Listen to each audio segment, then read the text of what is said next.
Aastanumber on vahetunud ja paljude postkasti potsatab sõeluuringu kutse. Sõeluuringud on meie kõigi jaoks tasuta ja tehtud üli lihtsaks. Miks siis ikkagi on osa neid inimesi, kes selle kutse kuskile sahtlipõhja unustavad? Ma koputangi teile nüüd südametunnistusele ja ütlen, tervis on kõige tähtsam. Minge uuringutele.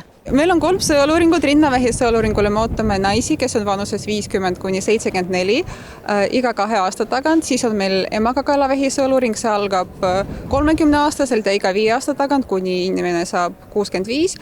Ja siis meil on jämesoolevähi sõeluuring, kus me see aasta langetasime seda vanusepiiri, nüüd see algab 56-selt ja kuni inimene saab 68 ka iga 2 aasta tagant. Öelge, teil on tegelikult see uuringu läbiviimine läinud ju inimesele veelgi mugavamaks, et mismoodi? Ja näiteks emakakaelavähi sõeluuringus meil vanasti inimene sai teha seda ainult arsti juures, nüüd on võimalik tellida endale kodutesti interneti kaudu või sellest aastast saab kodutesti ka apteegist. Aga kuidas on jämesoolevähi uuringuga? Ma tean, et väga paljud inimesed seda kardavad, see on äärmiselt ebameeldiv nende jaoks. See tegelikult ei ole koloskoopia, see on väljaheiteproov ja lihtsalt saab perearsti käest selle topsiga, kus saab teha testi ja siis saata see laborisse. Näiteks jämesoolevähi puhul kehtib sama põhimõte, mis teistegi vähivormide puhul, mida varem, seda parem. Kuid emakakaelavähk on üks neist vähkidest, mida on võimalik varakult avastades täielikult ennetada. Emakakaelavähk ei teki üleöö ja see on väga oluline. See on oluline sõnum, et esialgu me nakatume HPV-sse.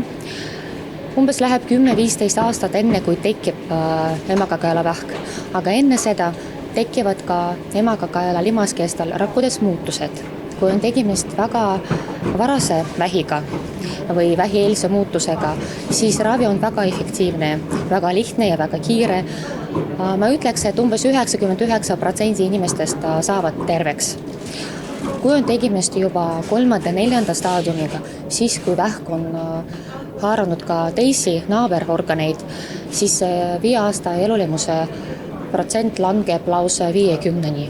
Tervisekassa sõnul on tänavu sõeluuringutele kutsutud üle 250 000 inimese ning osalemine on tehtud senisest lihtsamaks. Üks olulisemaid uuendusi puudutab just emakakaelavähi sõeluuringut, kus esmakordselt saab tasuta kodutesti ka apteegist.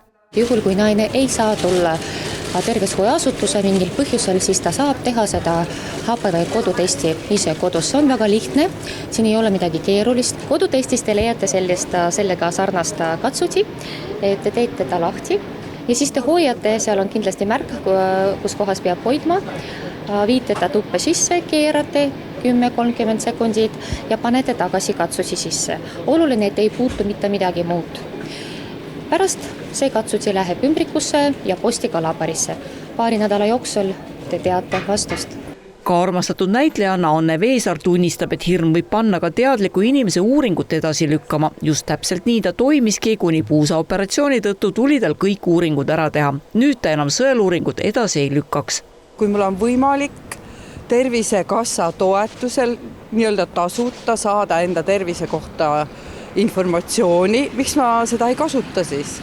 Aga selle soolevähi uuringu see protseduur mulle ei meeldinud. Ja siis ma seda vältisin, ma sain isegi need komplektid perearsti käest, millega tuleb seda läbi viia. Ma ootasin aasta lõpuni, siis viskasin need prügikasti ja elasin rahulikult edasi. Aga nüüd tänu sellele, et mind on kutsutud sõeluuringu selliseks reklaami näoks, mille ma hea meelega vastu võtsin, et ka ennast motiveerida, siis ma mõtlesin, ma ei saa ju Eesti rahvale näkku valetada ja ma tegin ära selle soolevähi uuringu testi. Vastus oli negatiivne ja ma mõtlesin, aga miks ma ei ole seda kunagi varem teinud?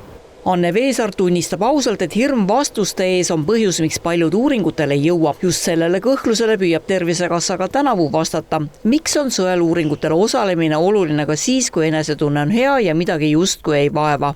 Sõeluuring ongi mõeldud inimestele, kellel tegelikult ei ole tervisemuresid, sest vähk varases staadiumis ei anna endast märku ja soolevähi sõeluuring ja emakakaelavähi sõeluuring tegelikult nad ei otsi üldse vähki, vaid vähieelset muutusi, ehk siis sõeluuringuga on võimalik vähki täielikult ennetada.